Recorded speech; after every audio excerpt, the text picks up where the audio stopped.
Kuna story nyingine bwana, kuziripoti zinahuzunisha sana, lakini kwa sababu ndo hivyo tushachagua kufanya hii kazi, ni lazima tuziripoti kwa namna ambavyo tunazipokea. Mimi najua kabisa kwamba wewe ambao unanifuatilia sasa hivi ni mmoja kati ya watu ambao wamekuwa kifuatilia story zetu nyingi sana ambazo tunazileta hapa, na zikiwa katika kiwango cha ubora na uaminifu wa hali ya juu sana. Lakini leo nataka nikwambie, popote pale ulipo, usiache kumwombea Putin pamoja na Ibrahim Traore. Hawa jamaa wanapigana vita ngumu sana duniani. Yaani hawa jamaa wawili wanapigana vita ngumu sana. Yaani hiyo ni ngumu kumeza.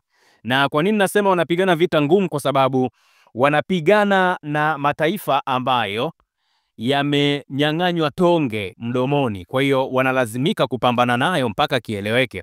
Sasa kumekuwa na story nyingi sana kumhusu Captain Ibrahim Traore. Najua wengi mnafahamu hilo, na wengi inawezekana tarehe 30 mwezi wa 3, wengi inawezekana tarehe 30 mwezi wa 4 mwaka 2025 kwa namna moja ama nyingine mlisupport yale maandamano ambayo yalifanyika duniani kote, ambayo yalikuwa yanapinga vitendo vya nchi za kimagharibi kuingilia uhuru wa taifa la Burkina Faso pamoja na uhuru wa bara la Afrika, baada ya ile kauli ambayo ilitolewa na yule bwana Langley, ambaye huyu ni moja kati ya viongozi wakubwa sana katika taifa la Marekani. Sasa niwaeleze jambo moja, mataifa yenye nguvu ya magharibi yakiongozwa na Ufaransa bila kusahau Marekani, tunapozungumza sasa hivi yamekusanyika pale nchini Ivory Coast kwa ajili ya kupanga mikakati ya kuivamia Burkina Faso kwa madai kwamba Traore ametumia dhahabu ya Burkina Faso kwa maslahi binafsi.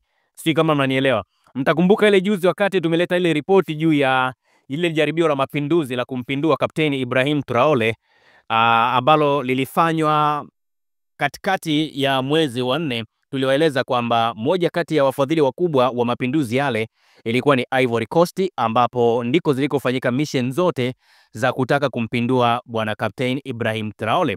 Sasa ilikuwa ni story, ilikuwa ni headline kubwa sana duniani, na si tu labda iliripotiwa na Afrika, hapana, lakini pia dunia kwa ujumla waliripoti sana. Tulianza kuona wanaharakati wazungu na wenyewe wakianza kumtetea Captain Ibrahim Traore, wakisema kwamba hicho ambacho kinafanywa na nchi za kimagharibi ni jambo la kishenzi na halitakiwi kufanywa katika karne hii ya 21.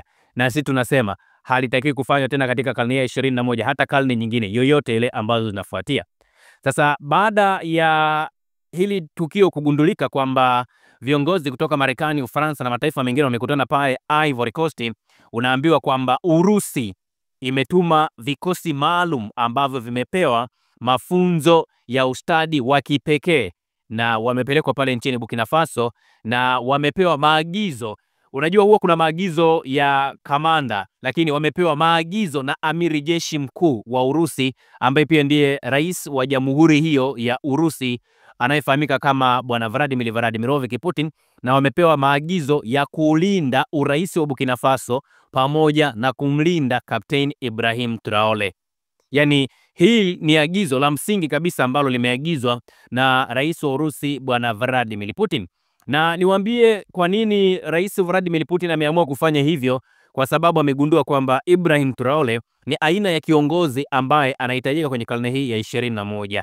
Na niwakumbushe kidogo kwamba Ibrahim Traore kwa hivi sasa ameonekana ndiye kiongozi katika bara la Afrika, ndiye kiongozi adui namba 1 wa mataifa ya Ulaya, au tuseme wa wazungu, kutokana na kile ambacho bwana Ibrahim Traore amekifanya alipoingia madarakani mwaka 2022. Picha linaanza, aliwafukuza wanajeshi wote wa kigeni, ambapo alianza na Ufaransa, na kwa sababu Ufaransa walikuwa wanaitumia hiyo Burkina Faso kwa ajili ya kujinufaisha pamoja na kuiba rasilimali ambazo zipo pale Burkina Faso, na wakawa wanazipeleka kule Ufaransa.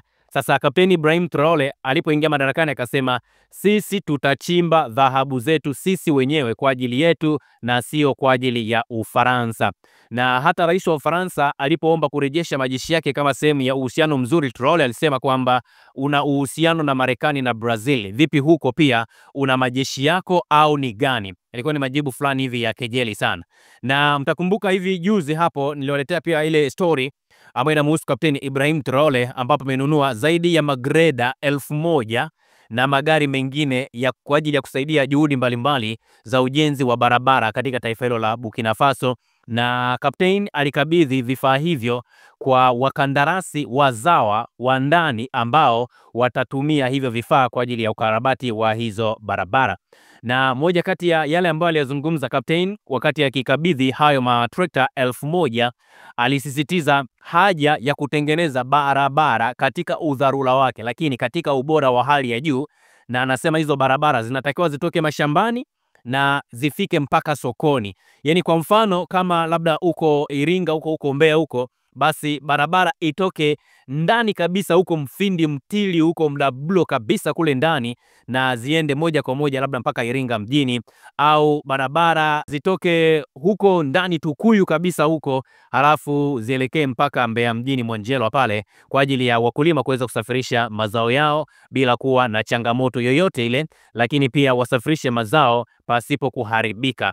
Sasa huu uwekezaji ni uwekezaji mkubwa sana kwa maendeleo ya taifa, na uwekezaji huu unakuja licha ya shutuma ambazo zilitoka kwa General Langley ambaye alidai kwamba Traore anatumia vibaya hazina ya dhahabu ya nchi hiyo kwa manufaa yake binafsi. Sasa ili kuonesha kwamba mwamba hatumii rasilimali za Burkina Faso, aliamua kuwafanyia hiyo demonstration. Na Kapteni Ibrahim Traore, nje ya mambo makubwa ambayo ameyafanya, tumeona ni mtu ambaye anachukizwa zaidi kwa kuzuia rasilimali za nje kutoka na kuagiza bidhaa ambazo hata nchi yake inaweza kuzalisha. Mfano, Burkina Faso sasa hivi hakuna kuagiza mitumba wala kiwanda chao hakipo kabisa, na wanasheria na majaji wamekatazwa kuvaa mavazi yale ambayo yana asili ya Uingereza. Hivi umewahi kuona wale majaji wanavaga sijui ni kitambaa kile sijui ni nini, lakini linakuwa lina kama manyoya hivyo ili kuonesha utofauti wao kwamba ni majaji. Sasa ile ni desturi ya Uingereza.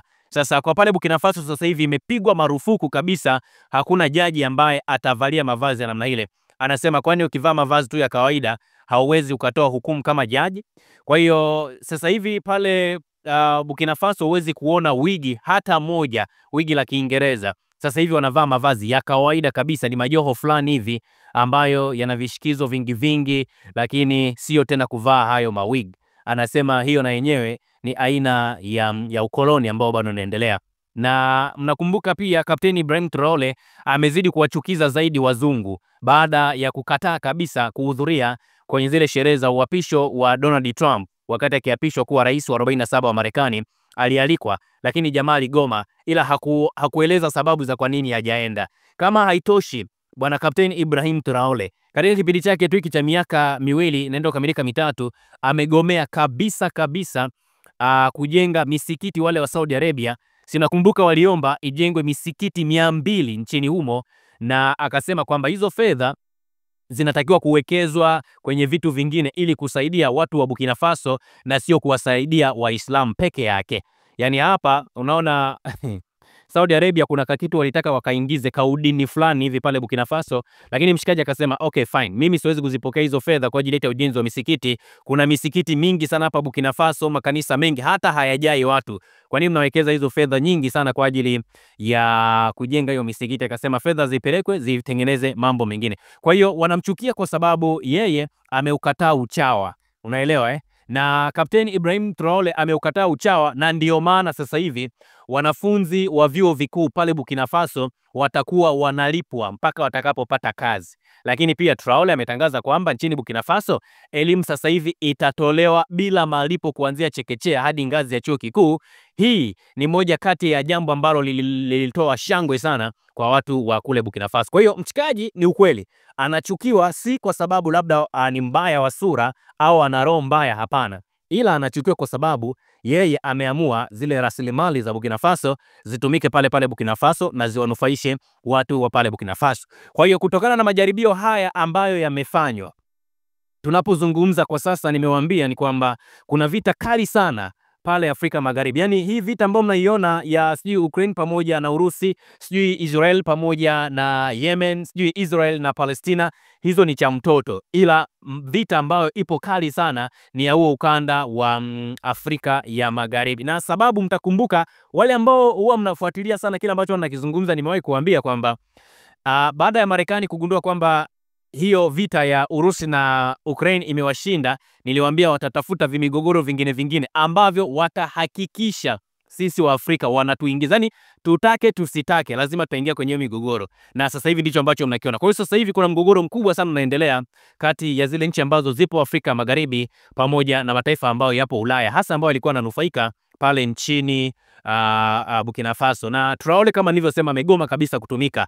Sasa Putin amemwambia hivi Traore kwamba mimi wewe nitakulinda na nitakulinda kwa gharama ya aina yeyote ile. Na ndio maana moja ya watu ambao wanatarajiwa kuhudhuria siku ya ushindi pale Urusi ambayo inatarajiwa kufanyika kuanzia hiyo tarehe 8, 9 mpaka 10 ni rais wa Burkina Faso Kapteni Ibrahim Traore. Na Traore alisema nitakuja, hata kama usingenialika mimi ningekuja. Sasa Urusi ili kuonesha kwamba ni kweli wanampa support Kapteni, amepeleka wanajeshi 1700 ndani ya Burkina Faso tangu alipoingia madarakani Kapteni Ibrahim Traore. Yani tokea mwaka 2025 tulipoanza, wanajeshi 1700 wa Urusi sasa hivi wapo pale nchini Burkina Faso. Umeona Na unajua ni nini? Hao wanajeshi 1700 ambao wamepelekwa, si kwamba labda wamepelekwa wakiwa wamejificha, hapana. Wamepelekwa mchana kweupe. Yani wamepelekwa mchana kweupe, wameshuka kwenye ndege za kijeshi mchana na wakatua kwenye viwanja vya ndege mchana, na hii ikiwa ni ishara ya wazi kwamba hizo nchi ambazo zinataka kuifanya vibaya Burkina Faso ni lazima zijiandae kisaikolojia. Yani Marekani sasa hivi hana sehemu ya kupumua. Akienda Mashariki ya Kati anakutana na Iran, anakutana na Urusi. Akienda huko Ulaya ya Mashariki anakutana na Urusi pia pale Ukraine. Amekuja sasa hivi Afrika na hususan Afrika ya Magharibi anakutana tena na Urusi. Yani kila sehemu anayoenda anakutana na Urusi. Alienda kule Syria na kwenyewe alikutana na Urusi. Kwa hiyo kila sehemu ambao Marekani anaenda anakutana na kisiki cha mpingo Urusi, kwa maana ya bwana Vladimir Putin, tumembatiza jina ni msagasumu. Kwa hiyo sasa hivi kitu ambacho kinaendelea ni kwamba tujiandae psychologically kwamba tunaweza tukashuhudia. Nazungumza leo tarehe 6 ya mwezi wa 5 mwaka 2025. Tunaweza tukashuhudia machafuko makubwa sana katika bara la Afrika. Na machafuko haya, kuna viongozi wa Afrika ambao wataisaliti Afrika na watawasaliti viongozi wa Kiafrika ambao wameamua kujitoa kwa ajili ya kulinda bara la Afrika, lakini pia kwa ajili ya kulinda rasilimali za Afrika. Ila hao viongozi wao kazi yao itakuwa ni kujipendekeza kwa hao watu weupe ambao kwa miaka mingi ndio ambao wametufanya tunaishi maisha ya kimaskini kama hivi ambavyo tunaishi licha ya uwepo wa rasilimali nyingi tulizokuwa nazo. Hayo mapigano ninawaeleza yatakuja muda sio mrefu zaidi. Kikubwa tu tumuombe sana Kapteni Ibrahim Traore. Once Kapteni Ibrahim Traore anaendelea kusurvive, basi tufahamu kwamba maeneo mengi sana Afrika watu wataamka, akili zitafufuka, na mwisho wa siku watagundua kwamba wana kila sababu ya kulipigania bara lao la Afrika, lakini pia kutetea rasilimali zao zilizopo kwa gharama yoyote ile, kama ilivyokuwa kwa hizo nchi za kimagharibi. Na ile kauli mbiu ya Marekani ambayo yeye alisema, Marekani anasema nikitaka jambo katika taifa lako kwa gharama yeyote ile, iwe ni gharama ya kifedha au hata iwe ni gharama ya kumwaga damu, nitahakikisha jambo langu linafanikisha. Basi hata Afrika na wenyewe wanatakiwa kufikia hatua hiyo. Usisahau kusubscribe, like na kubonyeza alama ya kengele. Asante.